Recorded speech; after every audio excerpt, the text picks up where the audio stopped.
Majority ആൾക്കാർ വിചാരിക്കുന്നത് മദ്യം കൊണ്ട് മാത്രമേ വരുവുള്ളൂ എന്നുള്ളത്. അത് തെറ്റാണ്. ബിക്കോസ് കൊച്ചുകുട്ടികൾക്ക് വരുന്ന എല്ലാവർക്കും പുതിയൊരു വീഡിയോയിലേക്ക് സ്വാഗതം. Justice for doctor Elizabeth Udayan എന്നൊരു ഹാഷ്ടാഗോടുകൂടി നമ്മളൊക്കെ ഡോക്ടർ എലിസബത്ത് ഉദയനെ സപ്പോർട്ട് ചെയ്തുകൊണ്ട് ഒരുപാട് വീഡിയോസ് അപ്ലോഡ് ചെയ്യാറുണ്ട് അല്ലേ.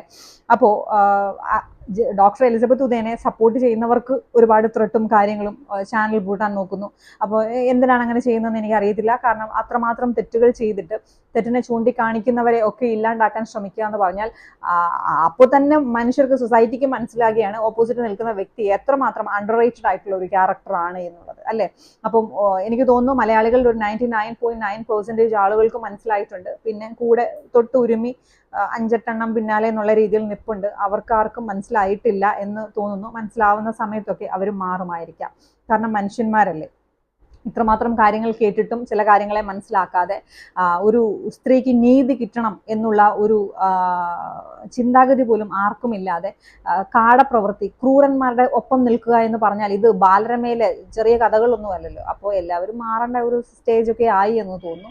അപ്പോൾ ഞാൻ ഇന്ന് പറയാൻ പോകുന്ന കാര്യം മറ്റൊന്നുമല്ല. ഈ ഒരു വ്യക്തി, ഓപ്പോസിറ്റ് സൈഡിൽ നിൽക്കുന്ന മറുഭാഗം വ്യക്തി, പ്രമുഖ നടൻ എന്ന് പറഞ്ഞിട്ട് കാര്യമില്ലല്ലോ, ആ നടൻ, ഓക്കെ, ആ നടൻ മാനിപ്പുലേറ്റ് ചെയ്യാൻ ഭയങ്കര മിടുക്കനാണ്. ഒരുപാട് പേർ പല വീഡിയോസിൽ ഇത് പറഞ്ഞിട്ടുള്ളതാണ്.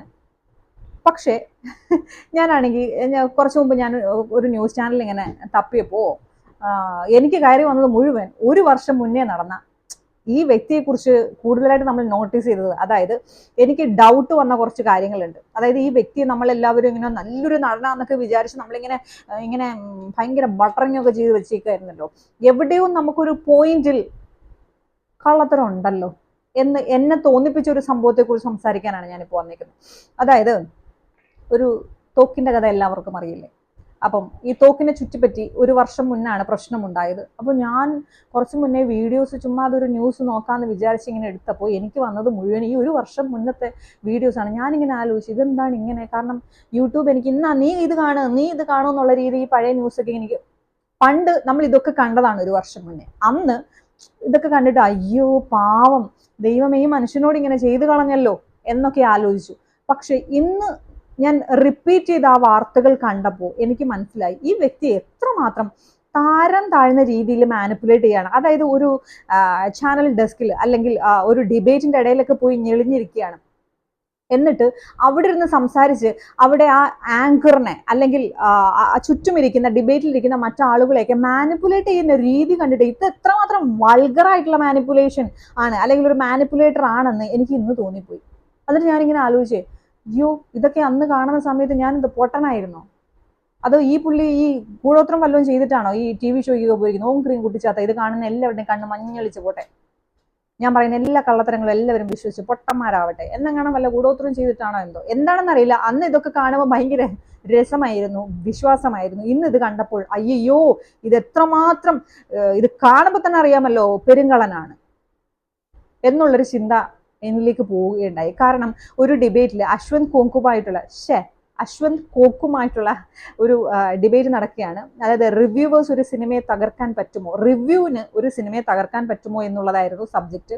അതിലൊരു സിനിമയെക്കുറിച്ച് ചോദിച്ചപ്പോൾ ഇദ്ദേഹം ഒരു കുട്ടി ഉണ്ടാവുന്ന കാര്യമാണ് പറയുന്നത്. ഒരു സിനിമയെക്കുറിച്ച് ആങ്കർ വലിയ കാര്യത്തിൽ അവരിങ്ങനെ ആത്മാർത്ഥമായി ചോദിച്ചപ്പോൾ ഇദ്ദേഹം തിരിച്ച് അതിലും വലിയ ആത്മാർത്ഥത ഇട്ടുകൊണ്ട് ഒരു കുട്ടി ഉണ്ടാവുന്ന കാര്യത്തെക്കുറിച്ച് പറയുന്നത്.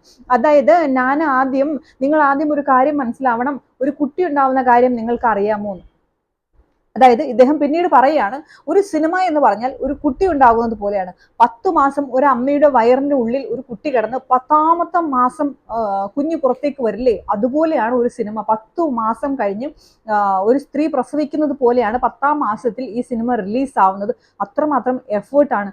ഞാൻ ആദ്യമായിട്ട് കേൾക്കുക 10 മാസമാണോ ഒരു സിനിമയുടെ ഷൂട്ട്. 2-3 വർഷങ്ങളൊക്കെ 5 വർഷമൊക്കെ ബാഹുബലിയുടെ ഷൂട്ട് ഉണ്ടായിരുന്നു എന്നാണ് കേട്ടത്. ഇനി 8 മാസം കൊണ്ടൊരു സിനിമയുടെ ഷൂട്ട് തീരുവാണെങ്കിൽ ഇവർ ഉരുട്ടി 10ാം മാസത്തിൽ ഇത് റിലീസ് ആക്കത്തുള്ളൂ. ഇതെന്തുവാണ്, പ്രസവവും സിനിമയും ഒന്നാണോ? പ്രസവത്തെക്കാൾ ചെലവ് കൂടിയതല്ലേ സിനിമ, കഷ്ടപ്പാടൊക്കെ കൂടുതലല്ലേ സിനിമ അല്ലേ. ഇനി ഞാനിത് പറഞ്ഞെന്ന് കേട്ട് ഇങ്ങോട്ടേക്ക് പൊങ്കാല ഇടാൻ വേണ്ടി ആരും വരരുത്. അങ്ങനെയല്ലേ. 100 കോടിയൊക്കെ മുടക്കി പ്രസവിക്കുന്ന ആരെങ്കിലും ഉണ്ടോ? അപ്പോൾ എത്രമാത്രം ഹീനമായ രീതിയിലാണ് ഈ ഒരു മനുഷ്യൻ വന്ന് മാനിപ്പുലേറ്റ് ചെയ്യുന്നത് ഓർത്ത് ഞാൻ ഞെട്ടിപ്പോയി. അപ്പോഴാണ് എനിക്കൊരു കാര്യം ഓർമ്മ വന്നത്. നമ്മളൊക്കെ ഇദ്ദേഹത്തെ ഇങ്ങനെ ഭയങ്കര അയ്യോ നല്ല പാവം, അതായത് മറ്റു നടന്മാരെക്കാട്ടിലും ഒക്കെ എന്തോ മികച്ചത് ഇദ്ദേഹത്തിനുണ്ട് എന്നുള്ള രീതിയിൽ ആരാധനാപാത്രങ്ങളായി ചില ആളുകൾ നടന്നിട്ടുണ്ടാവുന്നു. കുറച്ച് നാളുകൾ മുന്നേ വരെ നമ്മളൊക്കെ ഇദ്ദേഹത്തെ ഇങ്ങനെ അയ്യോ നല്ല പാവം, എന്ത് തെറ്റ് കാണിച്ചാലും നമ്മളുടെയൊക്കെ മനസ്സിൽ ഇദ്ദേഹം നല്ലവനായിരുന്നു. പക്ഷെ ആ ഒരു നല്ലവൻ ചിന്താഗതിയുടെ ഇടയ്ക്ക് എവിടെയൊക്കെയോ നമുക്ക് തോന്നിയിട്ടില്ലേ?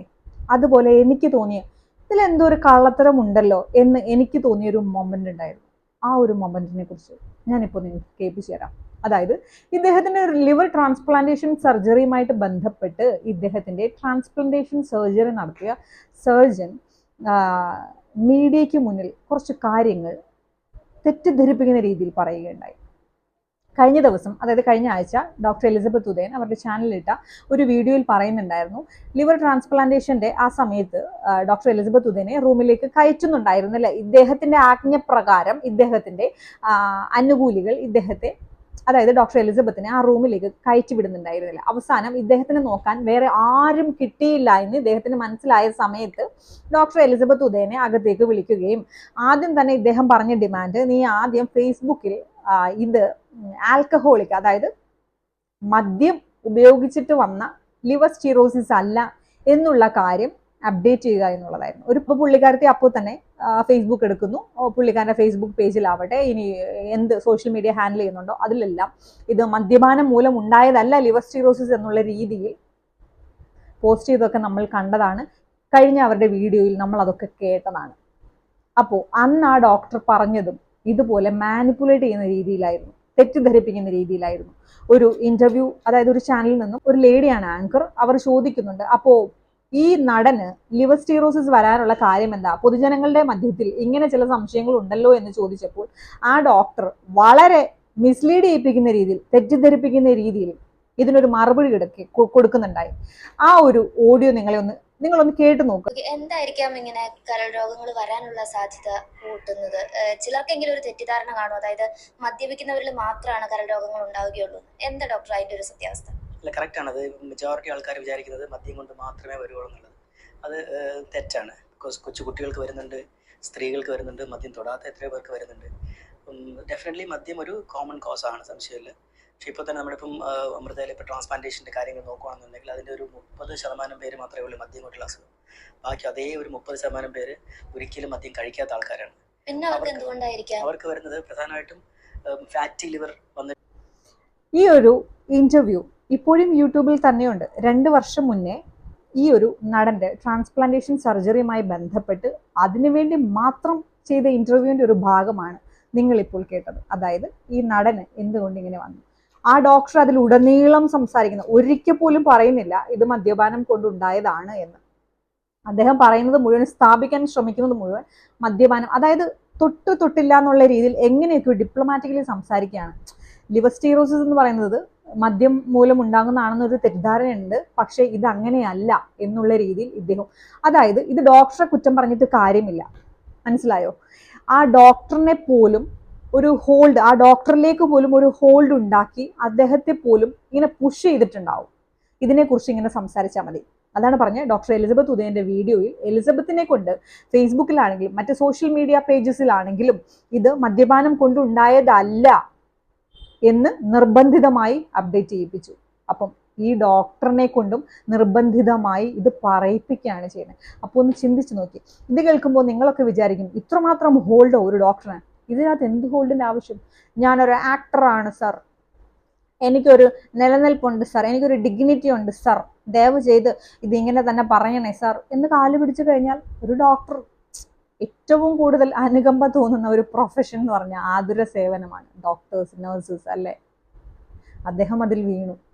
ഈ പറയുന്ന കാര്യങ്ങളൊന്നും, ഇത്ര വലിയ ഹോൾഡ് അല്ലെങ്കിൽ കാര്യങ്ങളൊക്കെ ഇതുപോലെ ചെന്ന് കാല് പിടിച്ചോ അല്ലെങ്കിൽ ഇങ്ങനെ ഞാൻ അതാണ് ഇതാണെന്ന് പറഞ്ഞോ നേടിയെടുത്തതായിരിക്കാം. അല്ലാതെ ഇങ്ങനെ പണ്ടുള്ള ഈ എംപറർ അശോക പോലെ പണത്തിന്റെ മുകളിൽ നിന്നുകൊണ്ട് ജനങ്ങളുടെ പ്രീതി നേടിയെടുത്തു എന്ന് ഇതിനകത്ത് വിശ്വസിക്കാൻ കുറച്ച് ബുദ്ധിമുട്ടുണ്ട്. നിങ്ങളെല്ലാവരും മനസ്സിലാക്കേണ്ട ഒരു കാര്യം, മാനിപ്പുലേറ്റ് ചെയ്യാൻ മിടുക്കനാണ്, പല കാര്യങ്ങൾ പല രീതിയിൽ മാനിപ്പുലേറ്റ് ചെയ്യും. ഇപ്പോൾ ഡോക്ടർ എലിസബത്തിൻ്റെ കാര്യം, ഒരുപാട് പേര് കമൻറ്റ് സെക്ഷനിലൊക്കെ ചോദിച്ചു ഡോക്ടർ എലിസബത്ത് സേഫ് ആണോ? സേഫ് ആണ്. ഞാൻ ഡയറക്റ്റ് കോണ്ടാക്ട് ഒന്നും ഇല്ല എങ്കിലും ഒരു റിപ്ലൈ എനിക്ക് കിട്ടി. ഓക്കെ, അപ്പോൾ അതിൻ്റെ അടിസ്ഥാനത്തിൽ പറയുകയാണ് സേഫായിട്ടിരിക്കുകയാണ്. ഞാൻ പറഞ്ഞല്ലോ, ഡോക്ടർ എലിസബത്തിൻ്റെ ദേഹത്താണെങ്കിലും ഇതിനെക്കുറിച്ച് സംസാരിക്കുന്ന ആരുടെ ദേഹത്താണെങ്കിലും ഒരു തരി മണ്ണ് വീണാൽ അത് ഇതിൻ്റെ ഉറവിടം ഈ ഒരു ഒറ്റ വ്യക്തി തന്നെ ആയിരിക്കുമെന്ന് മലയാളികൾക്ക് അറിയാം. ഈ ഒരു സൊസൈറ്റിക്ക് അത് മനസ്സിലായി, നിയമവ്യവസ്ഥകൾക്ക് പോലും മനസ്സിലായിട്ടുണ്ടാവും ഈ ഒരു സംഗതി. അപ്പോൾ അങ്ങനെ എന്തെങ്കിലും സംഭവിച്ചു കഴിഞ്ഞാൽ എന്തായിരിക്കും ഇദ്ദേഹത്തിൻ്റെ ആഫ്റ്റർ എഫക്റ്റ് എന്ന് ഇദ്ദേഹം ചിന്തിക്കുന്നതിനൊക്കെ അപ്പുറമായിരിക്കും എന്നുള്ള കാര്യം മനസ്സിലാക്കേണ്ടത് അത്യാവശ്യമാണ്. ഈ ഒരു സബ്ജക്റ്റിനെ കുറിച്ച് സംസാരിക്കുന്ന യൂട്യൂബേഴ്സ് ആണെങ്കിലും ഇപ്പം നമ്മളൊക്കെ ഇങ്ങനെ ചിന്തിക്കും, ഇനി പുറകെ കൂടെ പോകുമ്പോൾ വണ്ടി ഒന്ന് തട്ടും, അല്ലെങ്കിൽ നമ്മുടെ യൂട്യൂബ് എന്നാ സ്ട്രൈക്ക് കൊടുക്കും, അല്ലെങ്കിൽ എന്നാ ഗുണ്ടകളെ കൊണ്ട് ഇടിപ്പിക്കും, അല്ലെങ്കിൽ ആക്രമിക്കും. ഇങ്ങനെ മാത്രം ചിന്തിച്ചാൽ പോരാ കേട്ടോ. പരിചയമില്ലാത്തൊരു വ്യക്തി നമ്മളോട് വന്ന് സംസാരിക്കുക, അല്ലെങ്കിൽ ഇപ്പം ആണുങ്ങളൊക്കെ ആണെങ്കിൽ വാ നമുക്കൊന്ന് കോഫി ഷോപ്പിൽ പോകാമെന്നൊക്കെ പറഞ്ഞ് നിങ്ങൾക്ക് എന്തെങ്കിലും ഡ്രിങ്ക്സോ വല്ല പാനീയങ്ങളോ ഫുഡോ ഒക്കെ വാങ്ങിച്ചു തന്നാൽ അതൊന്നും നിങ്ങൾ കഴിക്കാതെ ഇരിക്കുക കേട്ടോ. അതിനിപ്പോൾ അല്ലെങ്കിൽ ഇന്ന് എൻ്റെ ഒരു ഗിഫ്റ്റ് ആണ്, വല്ല ബോംബ് എങ്ങനെ കൊണ്ടൊന്ന് കൈ തന്നെ അറിയാൻ പറ്റില്ല. അപ്പോൾ ഇൻഡയറക്ട്ലി ആയിരിക്കും ഇവരൊക്കെ എന്തെങ്കിലും അറ്റാക്കൊക്കെ ചെയ്യാൻ ഉദ്ദേശിക്കുന്നത്. അപരിചിതമായിട്ടുള്ള ഒരു വ്യക്തികളോടും അധികം, അതായത് കോൾ ആണെങ്കിലും മറ്റു കാര്യങ്ങളിലൊന്നും ഇത് ഉപദേശമോ വലിയ കാര്യമൊന്നുമല്ല. പല കാര്യങ്ങളും നമുക്ക് കേട്ട് കേൾവിയുണ്ട്. ഞാൻ ഇതിനെക്കുറിച്ച് ഇങ്ങനെ ചിന്തിച്ചപ്പോൾ ഇന്നലെ എൻ്റെ മനസ്സിലേക്ക് വന്നൊരു കാര്യം, അതായത് സോളാർ കേസിൽ ഒരു പ്രതി ഉണ്ടായിരുന്നു, സരിത നായർ. ഇപ്പോൾ കാണുന്നില്ല, പക്ഷെ അവരുടെ അവസാനത്തെ ഒരു ഓഡിയോ എന്ന് പറയുന്നത് മറുനാടൻ TV-യിൽ ഷാജൻ സ്കറിയ സാറിനോട് അവരിങ്ങനെ പറയുന്നുണ്ടായിരുന്നു, അവർക്കിപ്പോൾ ഒരുപാട് കിഡ്നി സംബന്ധമായ പ്രോബ്ലംസ് ഒക്കെ ഉണ്ട്, അവരുടെ ഇന്റേണൽ ഓർഗൻസിനൊക്കെ എന്തൊക്കെയോ സംഭവിച്ചു. കാരണമായി അവർ പറയുന്നത് അവരുടെ ഒപ്പം ഉണ്ടായിരുന്ന ഡ്രൈവർ അവർ കുടിക്കുന്ന ജ്യൂസിൽ എന്തൊക്കെയോ കലക്കി കൊടുത്തു, അതായത് ശത്രുപക്ഷത്ത് നിന്നുകൊണ്ട് ഇവരെ ഇല്ലായ്മ ചെയ്യാൻ വേണ്ടിയിട്ട് എന്തോ കലക്കി കൊടുത്തു, അതുമൂലം അവരിപ്പോൾ രോഗിയാണ് എന്നുള്ളൊരു കാര്യമാണ്. അപ്പോൾ എല്ലാ കാര്യങ്ങളും ഞാൻ നേരത്തെ പറഞ്ഞതുപോലെ നമ്മളിങ്ങനെ വാർത്തയായിട്ട് കേട്ട് കളയരുത്. ഇതൊക്കെ ചില അനുഭവങ്ങളൊക്കെ ആയിട്ട് നമ്മളിങ്ങനെ കുറിച്ചു കൊള്ളണം. അപ്പോൾ അപരിചിതമായിട്ടുള്ള ആളുകളൊക്കെ ഈ ഇടയായിട്ട് നിങ്ങളുടെയൊക്കെ അടുത്ത് സുഹൃത്ത് ബന്ധത്തിനായിട്ടാണെങ്കിലും അല്ലെങ്കിൽ ഫുഡ് കൊണ്ടുവന്ന് തരികയോ എന്തെങ്കിലുമൊക്കെ ആണെങ്കിൽ പോലും അതൊക്കെ റിജക്റ്റ് ചെയ്യാം മാക്സിമം. അത് വല്ല വിഷമൊക്കെ കലക്കി തന്നിട്ടുണ്ടെങ്കിൽ എൻ്റെ പൊന്നെ മരിക്കുന്നതിന് മുമ്പ് പറയാൻ പോലും പറ്റത്തില്ല. കാരണം ഇതിങ്ങനെയൊക്കെ ചെയ്യുന്ന ആളുകളൊക്കെയാണല്ലോ ലോകത്തിലുള്ളത്. അപ്പോൾ ഇത്രമാത്രം മാനിപ്പുലേറ്റ് ചെയ്യുന്ന ഒരു വ്യക്തിയായിരുന്നു ഇത്. ഇപ്പോൾ എലിസബത്ത് ആണെങ്കിലും അമൃത സുരേഷ് ആണെങ്കിലും ഇവരൊക്കെ ഈ ഒരു ചതിക്കുഴിയിൽ വീണു പോയതും ചതിയാണെന്ന് തിരിച്ചറിഞ്ഞു കഴിഞ്ഞിട്ട് പലപ്പോഴും ഇവർക്ക് കരകയറാൻ പറ്റാത്തതും എന്തുകൊണ്ടാണ് എന്ന് നമുക്ക് മനസ്സിലാവും ചില കാര്യങ്ങൾ നോക്കിക്കഴിഞ്ഞാൽ. അപ്പോൾ ഈ ഒരു കാര്യം എനിക്കൊന്ന് സംസാരിക്കണമെന്ന് തോന്നി. Thank you so much.